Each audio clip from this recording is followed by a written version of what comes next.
avec le Bitoro là, si on n'est pas payé, ça va m'étonner. Mais c'est comme ça, hein. Ça veut dire que nous sommes vigilants. Ça veut dire que ceux qui suivent Laurent Gbagbo ne sont pas des moutons.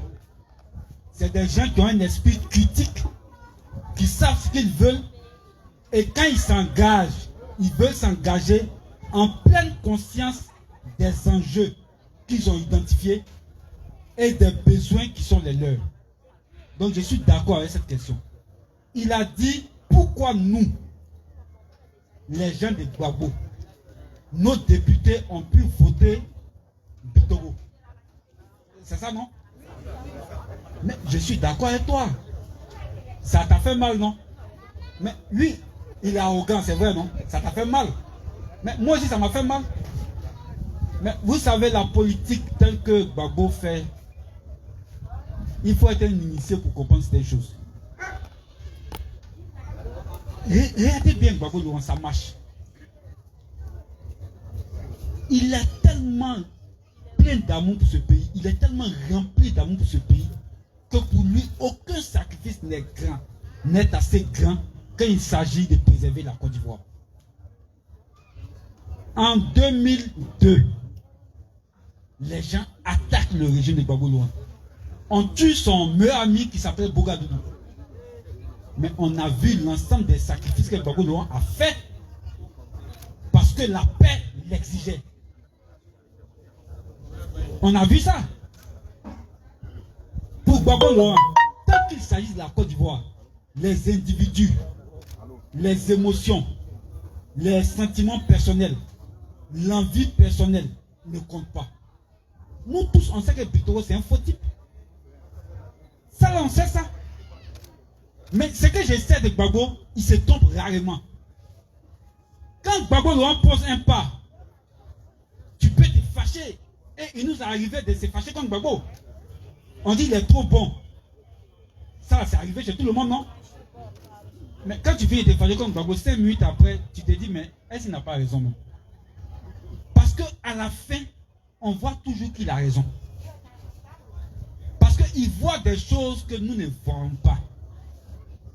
Il sait des choses que nous ne savons pas. Nous sommes dans un jeu d'échecs ou dans un jeu de dames.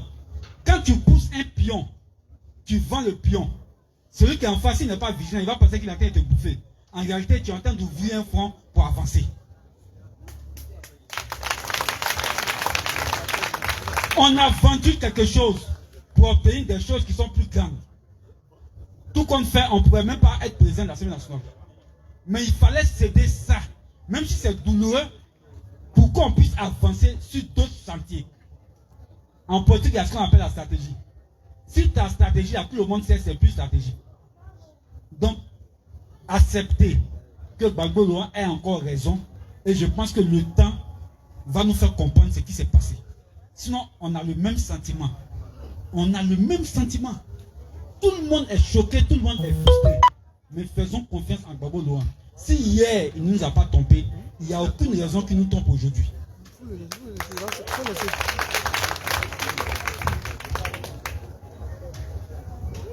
La deuxième question, on dit où Gbagbo est.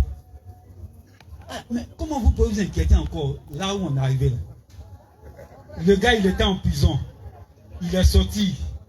Il est dans le pays là, il fait tout ce qu'il veut faire. Il allait réfléchir. Il allait faire des prospections politiques. Il allait s'asseoir parce qu'il a dit en partant, quand je reviens là, il faut qu'on accélère parce que 2023 n'est pas loin. Il dit, je vais me retirer parce que quand je reviens, on n'aura plus de repos jusqu'à 2025. Donc Gbagbo Laurent va très bien. Hier, je pense que vous avez pu voir une vidéo de lui avec des artistes. Il va très bien. Il est en bonne santé. Moi-même, quand je le vois, je suis content de le voir. Parce que j'ai la chance de le voir. Je le vois régulièrement. Mais quand tu vas voir Gbagbo, il est en train de faire du sport. On dit un jeune. Il marche, il court, il fait du sport. Gbagbo Laurent est en pleine possession de toutes ses capacités intellectuelles et physiques. Il est prêt. Il veut simplement vous sentir déterminé. Il veut simplement comprendre que le peuple a besoin de lui pour qu'il puisse se mettre devant pour être au service du peuple, pour être l'instrument du peuple, pour atteindre son bonheur. Gbagbo est prêt, hein, c'est vous, il attend. Il a créé le PPA. Il est en train d'observer les dynamiques dans le PPA. Si le PPA est dynamique, si le PPA est vivant, si le PPA contient tout le peuple qui se déverse dans le PPA, il va se dire, le peuple m'a compris. Et lui maintenant, il va engager le peuple vers la trajectoire qu'il a déjà pensée pendant 10 ans de prison. Mais si le peuple est timide, si le peuple s'interroge, si la foi du peuple a baissé, si le peuple est tellement angoissé qu'il n'a pas la force de regarder devant, ça peut impacter sur Gbagbo Noah. C'est pourquoi je vous demande de vous lever. Quand on vous dit d'intégrer les bases du PPAC, il y a le secrétaire général d'une section qui est là. Vous n'avez qu'à l'approcher pour lui demander comment on intègre la section. Lui va vous indiquer la marche à suivre. On dit aujourd'hui là, s'il y a 20 personnes dans un quartier, ces 20 personnes font une base. Recoupez-vous rapidement en 20 personnes. Vous approchez le secrétaire général de section. En une semaine, on fait votre carte. Vous êtes titulaire de cette carte-là et vous êtes dans une base que vous-même vous avez créée. C'est simple. Là même ici, là, il y a au moins 500 personnes. Mais les 500 personnes-là, imaginez si on divise, ça fait au moins 40 bases. Mais 40 bases, ça fait plusieurs sections. Tout dépend de vous. Vous ne pouvez pas avoir lutté comme vous avez lutté pendant 11 ans. Et maintenant que le chef est là, vous allez être fatigué. Ce n'est pas possible. Gbagbo ne peut pas sortir de 10 jours d'intenses bombardements. Il ne peut pas sortir de 10 ans de prison et puis on va lui dire va te reposer. Non. Quand Dieu le préserve comme ça et qu'il soit vivant de ce qu'il a vécu là, c'est parce que le plan de Dieu sur sa vie n'est pas encore terminé. Et ce que nous on voit là, c'est le remettre au palais présidentiel. Un point, un trait. Ce que nous on voit là, c'est le remettre au palais présidentiel. Un point, un trait. Donc, vous voyez ce que j'ai à dire. Je crois que ça regroupe en même temps l'ensemble des questions. Hein. Le PPAC là est là. Il est là pour vous. Il a été créé pour vous. Venez rentrer dans le PPAC. On va ensemble faire la politique. On va faire bouger les lignes. Ici à Port-Boueux, on doit prendre la mairie. On va prendre la mairie. On va prendre la mairie. On va prendre la mairie. On va prendre la mairie et on va prendre la mairie. Partout à Abidjan, on va dominer les mairies. Le AGP là, on va les cantonner dans des petits coins. Ils ont fait un découpage électoral qui est en leur faveur. Au nord, il y a des endroits qu'ils appellent communes. Il y a 300 habitants. Au nord, il y a des endroits qu'ils appellent communes. Il y a 100 habitants. Et quand on finit les élections, les communes fictives qu'ils ont créées au nord, là, ils tendent les chiffres et ils disent on est majoritaire. En réalité, ils ont une majorité qui est fictive.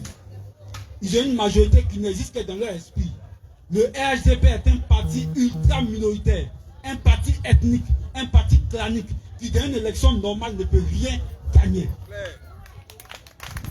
C'est pourquoi ils se battent pour conserver une CEI qui a leur avantage. Nous au PPAC, on a fait une proposition qui est claire. On dit pour éviter les palabres, parce que les palabres, les morts, les accidents, tout ce qui arrive dans ce pays-là, c'est à la suite des élections. On dit élections qui arrivent là, le président de la CEI doit être la société civile ou doit être un religieux. Est-ce que ça c'est mauvais? Est-ce que cette proposition c'est mauvais? Est-ce que ça c'est mauvais? Le AGP dit non, c'est pas bon. Qu'il faut que ce soit les partis politiques qui contrôlent la CEI. Mais comment nous deux on va jouer un ballon, on va jouer un match et tu demandes à ce qu'un de tes joueurs soit l'arbitre? Mais je n'ai jamais gagné. Oh, c'est ce qu'ils veulent. Oh, c'est ce qu'ils font. On dit bon, comme vous ne voulez pas et que vous avez la force, au moins laissez-nous rentrer dans la CEI là, on va voir que les dents. Ça aussi, ils ne veulent pas.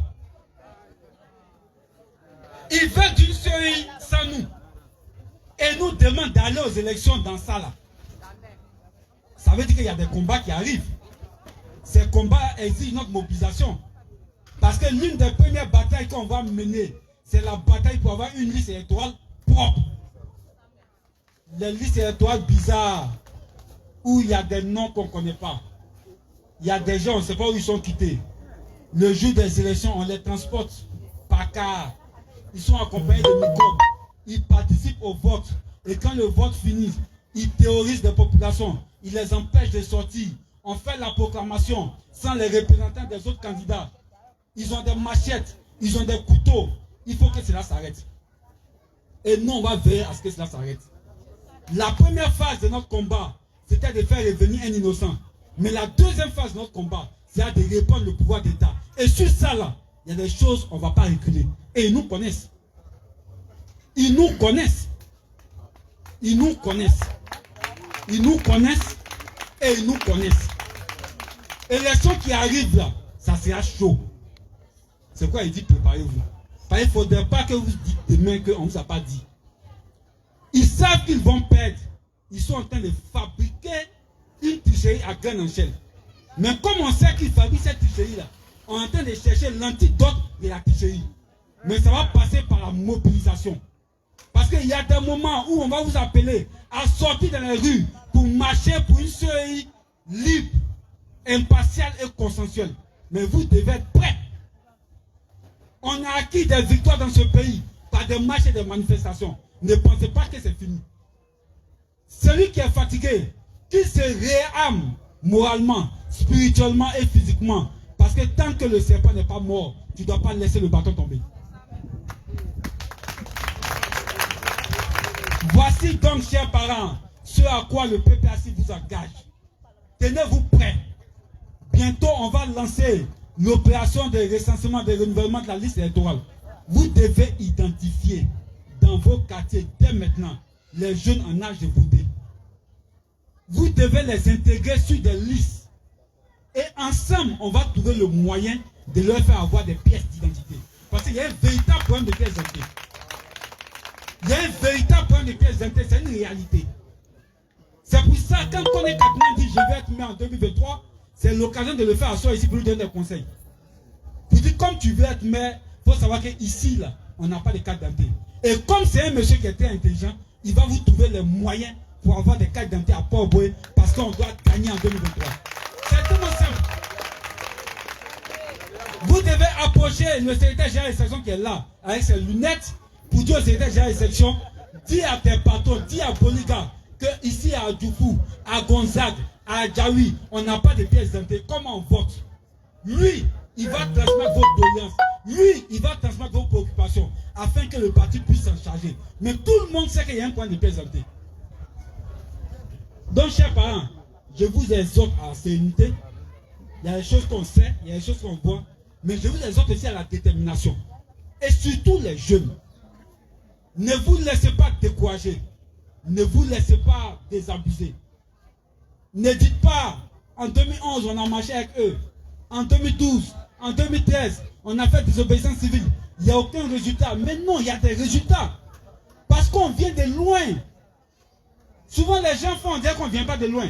Ce qu'ils ont créé, ce qu'ils ont fait, ce qui est tombé sur nous, là, ça avait pour objectif de nous faire disparaître.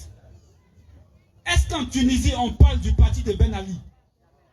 Est-ce qu'en Libye, on parle du parti de Muammar el-Kadhafi? On ne parle plus de lui. Dans plusieurs pays, les gens qui ont perdu le pouvoir de façon brutale, comme Gbagbo a perdu le pouvoir, leurs partis ont disparu. Mais nous, la perte du pouvoir n'a pas fait disparaître notre parti. Mais au contraire, des gens sont venus, ils nous ont rejoints dans le combat. L'UNAPOSI a été créé. Des forces se sont mises autour de nous pour mener ce combat. Et il est hors de question qu'en plein chemin, pour répandre le pouvoir d'État, les gens disent qu'ils sont découragés. Est-ce que vous êtes découragés? Est-ce que vous êtes fatigués? Est-ce que vous êtes fatigués? Est-ce que vous êtes fatigués?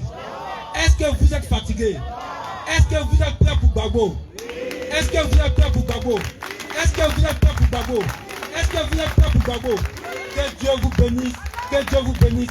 Merci beaucoup. Ah, Blé-Goudé. Pardon, la question de Blé-Goudé. Mais moi, Blé-Goudé là, j'ai mon parti qui s'appelle PPAC. Mon parti s'appelle PPAC.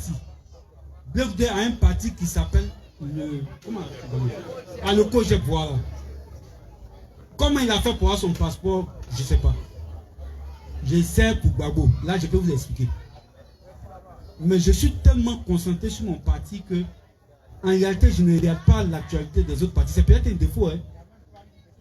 Voilà. Mais mon parti, là, m'occupe plus. Voilà. Ce qui est important, c'est que Blé Goudé a eu son passeport et c'est quelque chose à saluer. Parce qu'on ne devrait pas laisser un Ivoirien hors du pays en train de se promener. Blé Goudé a eu son parti, a eu son passeport, pardon. Mon parti a fait un communiqué où mon parti s'est réjoui. Je suis membre de la direction de mon parti. Je pense que c'est une bonne chose. Mais nous, on va plus loin. On demande que Soro Guillaume rentre aussi. Non, on va plus loin. Hein? Parce que nous, on ne catégorise pas l'amour qu'on porte aux Ivoiriens. On ne dit pas, toi, on ne va pas t'aimer parce que tu n'es pas de notre parti. Ou bien, toi, on ne va pas mener ton combat parce que tu nous as attaqué hier. Non. L'amour qu'on porte est un amour à tout Ivoirien, quel que soit ce qu'il a été ou ce qu'il est. C'est pourquoi nous saluons, je répète, la remise du passeport de Blé Goudé. Nous encourageons le gouvernement à permettre à Soro Guillaume de rentrer au pays.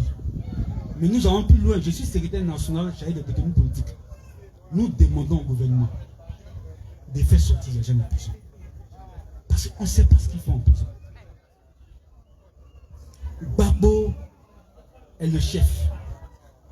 C'est lui qui est censé avoir donné les ordres aux militaires qui ont exécuté ces ordres. Le chef a été libéré. Il n'a pas été libéré simplement, hein. Il a été blanchi. Les juges qui l'ont libéré, là, ils ont fait un papier qu'on appelle l'arrêt de la cour. Cet arrêt-là dit Gbagbo Laurent et ses troupes étaient en posture défensive. Ça veut dire que Laurent Gbagbo n'a pas ordonné qu'on attaque des gens. Mais il était attaqué et les soldats ont défendu. Mais pourquoi, alors que le chef est libéré, il est acquitté, il est blanchi, ceux qui ont exécuté les ordres sont encore en prison? Ça n'a pas de sens. On les maintient comme des otages pour que dans d'éventuelles négociations, on puisse mettre leurs problèmes sur la table pour dire on va faire sortir tel en retour donner tel. Mais ce n'est pas bon de jouer avec la vie des gens comme ça. Les gens sont en prison depuis 2011. Imaginez Dogo Blé. Dogo Blé. Le général Dogo Blé. En 2011, quand il partait en prison, si son fils avait 10 ans, son fils aujourd'hui, là, il a 21 ans. Il a grandi sans avoir vu son père. Il a grandi sans avoir bénéficié de la chaleur de son père. Il a grandi sans avoir bénéficié de l'éducation de son père. Il a grandi sans avoir bénéficié de l'affection de son père. Imaginez un peu la femme de Dogo Blé. 11 ans sans voir ton mari. Quand tu le vois, il est en prison. Les moments, vous êtes là. Est-ce que 11 ans, tu ne vois pas ton mari? 11 ans. Je n'ai pas dit 1 an. Je n'ai pas dit 11 ans. 1, 2, 3, jusqu'à 11. 11 années. 11 ans. 365 jours multiplié par 11. Mais pourquoi? Pourquoi? Parce que simplement, en tant que commandant de la garde républicaine, il a fait son travail. Pour ça, on va le mettre en prison. Mais ça, c'est inadmissible. On ne peut pas continuer dans ça. Abei, il est en prison, pourquoi? Seka Seka, il est en prison, pourquoi? Kipré, il est en prison, pourquoi? La petite Las Méliane, elle est en prison, pourquoi? Vagba Fosigno, il est en prison, pourquoi? Il y a un même qui s'appelle Kipré. Il a perdu sa femme pendant qu'il était en prison. Il a perdu son enfant pendant qu'il est en prison. Mais on ne peut pas avancer comme ça. Là où on doit se mettre ensemble pour bâtir une nation, le plus important pour nous, là, ce n'est pas d'être au pouvoir. C'est vrai que c'est le rêve de tout parti politique, c'est l'ambition d'un parti politique. Mais le plus important, c'est de construire une nation. Le plus important, c'est que la démocratie soit une effectivité. Mais on ne peut pas bâtir ça en mettant les gens en prison. Donc vraiment, quand vous rentrez à la maison, priez pour tous ceux qui sont en prison. Priez pour que le cœur de Ouattara soit touché. J'espère que les prières vont agir, parce qu'il y a longtemps, il y a un prière aussi. Pour qu'ils puissent faire sortir ceux qui sont en prison depuis tant d'années. Ces cas en prison, ceux qui l'ont vu disent qu'il fait des crises de démence. Il y a des moments où il pète les plombs. Mais on ne peut pas maltraiter des Ivoiriens comme des chiens, les enchaîner, les jeter en prison, les faire souffrir. Mais pourquoi même? Vous êtes déjà au pouvoir, vous avez tout eu, ça vous avez le troisième mandat. Qu'est-ce qui fait que vous maintenez encore les gens en prison? Aujourd'hui, pour avoir un passeport, il y a toute une cérémonie, tout un scénario. On prend des Ivoiriens, on dit on te prend une photo en bas de la photo de Ouattara. Mais pourquoi on humilie comme ça la Côte d'Ivoire?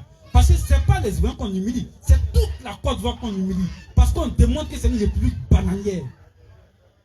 Parce qu'on démontre que la Côte d'Ivoire est un faux pays. Mais c'est pourquoi la prostitution est devenue une norme. Parce que le pays a perdu ses repères moraux. C'est pourquoi la violence fait partie de notre quotidien. Parce que les principes de base dans le pays ne sont pas respectés. Parce que quand dans un pays, l'échelle des valeurs est renversée, quand la valeur principale devient l'argent, et que pour avoir l'argent, les gens sont prêts à tout faire, mais ce pays-là se gâte. Ce pays-là se gâte de notre main. Et c'est ce qui est en train d'arriver. Le pays est en train de se gâter. Aujourd'hui, là, on voit tonnes de drogue. C'est dans notre pays seulement qu'on saisit des tonnes de drogue. Il y a des policiers dedans. Il y a des grands chefs d'affaires dedans. Il y a tellement de gens dedans. Notre pays est devenu un pays quelconque.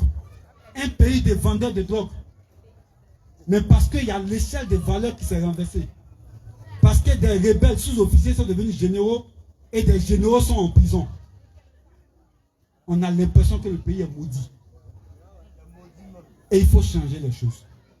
Avec amour, pas avec haine. Parce que quand la haine rencontre la haine, le plus haineux le remporte. Il l'emporte, pardon. Mais quand l'amour rencontre la haine, l'amour finit par triompher. Et c'est le message de Gbagbo Laurent et c'est la vision de Gbagbo Laurent. Il est venu rempli d'amour pour tendre la main à tous ceux qui lui ont fait du mal. Parce qu'il comprend que la Côte d'Ivoire est au-dessus de nous. Et c'est pour ça que nous suivons Laurent Gbagbo. Parce que c'est un homme bon. Parce que c'est un homme qui, lorsqu'il était au pouvoir, il avait tous les moyens de mettre ceux qui l'attaquaient en prison.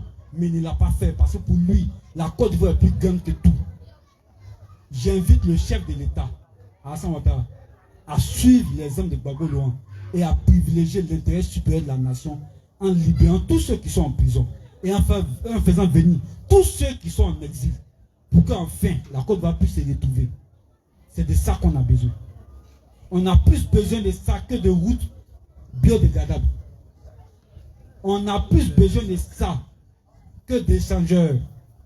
On a plus besoin de ça. Regardez ce qu'ils vont faire au plateau. Ils vont faire une tour qu'on appelle la plus grande tour d'Afrique. Est-ce qu'on a besoin de ça? Les gens ont faim.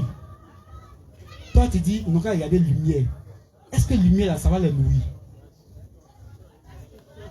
Quand tu venais au pays, au pouvoir, le kilogramme de riz était à 300, 350. Aujourd'hui, là, c'est 600, 700. L'huile, là, c'était à 500, 600. Aujourd'hui, le litre d'huile, là, c'est à 1000 francs. 1500. Le kilogramme de viande, là, c'était à 1200. Aujourd'hui, c'est à 2500, 3000. L'inscription à l'université était à 3000. Aujourd'hui, ça commence à 30 000. Ça veut dire que quand tu as beaucoup d'enfants intelligents, toi-même ton cœur bat. Il y a des parents qui prient Dieu. Quand deux enfants font le bac ensemble, que un échoue, l'autre va avoir. Parce qu'il ne peut pas payer pour les deux. Ça, c'est une réalité. Hein? Nos doyens ont tous des AVC. Quand tu demandes, non, c'est qu'une magie. Mais il y a longtemps, on mange qu'une magie. C'est pas qu'une magie. Mais quand le vieux va dormir, et il sait que dans sa poche, là, il n'y a pas 1000 francs pour donner pour demain. La pensée fait que son cœur chauffe, son corps chauffe. Ça devient maladie. Quand ça se répète pendant longtemps, ça devient AVC. C'est un problème qui donne AVC aux gens. C'est un problème. Tu as ta femme. On connaît les femmes. Femme là. Il faut dire je t'aime. Ça, c'est pas son affaire. Quand tu lui donnes un pagne, elle dit lui, elle m'aime vraiment. Tu n'as même pas l'argent pour offrir à ta femme un pagne. Avant, il y avait des cantines dans toutes les maisons. Maintenant, il n'y a plus de cantine. Parce que personne même n'a l'argent pour payer pagne pour mettre en cantine. Il n'y a plus de cantine. Du coup, quand ta femme soeur elle vient à 19h, toi-même tu es énervé, tu te demandes où elle est quittée. Elle n'est pas quittée ailleurs, mais toi-même ton cœur bat, tu n'es pas serré. Parce que tu ne peux pas t'en occuper. Des foyers sont détruits. Aujourd'hui, il y a des jeunes filles de 18 ans qui sont chefs de famille. Parce qu'elles ont quelqu'un pour les entretenir. Ils vendent drogue, il a assez d'argent, il peut acheter à la fille tout ce qu'elle veut. Et le petit gars qui se débrouille, quand il vient, même la belle famille même ne regarde pas bien. Parce qu'il ne donne pas. Aujourd'hui, dans des familles, des brouteurs sont chefs de famille. Quand il y a réunion, tant qu'il ne vient pas, il n'y a pas de réunion. Il vient avec sa grosse voiture. On ne sait pas où il enlève l'argent, mais il a l'argent. Et ça ne choque personne. Même les parents sont obligés d'accepter ça souvent. Moi, en mon temps, je ne suis pas très vieux, mais tu es rentré à la maison une nouvelle chaussure, mais on va te demander où tu as enlevé ça. Mais maintenant, c'est plus comme ça. La Côte d'Ivoire s'est destituée. La Côte d'Ivoire s'est dépréciée. La Côte d'Ivoire s'est dévalorisée. La Côte d'Ivoire sous Ouattara fait honte. Et il est temps de donner à la Côte d'Ivoire une nouvelle expérience. Il est temps de donner aux Ivoiriens une dignité. Ce qu'il faut construire, ce n'est pas des ponts, mais c'est la dignité des Ivoiriens. Et c'est à ça que Laurent Gbagbo a décidé de s'atteler. Et avec vous, avec nous, on va gagner. Merci beaucoup.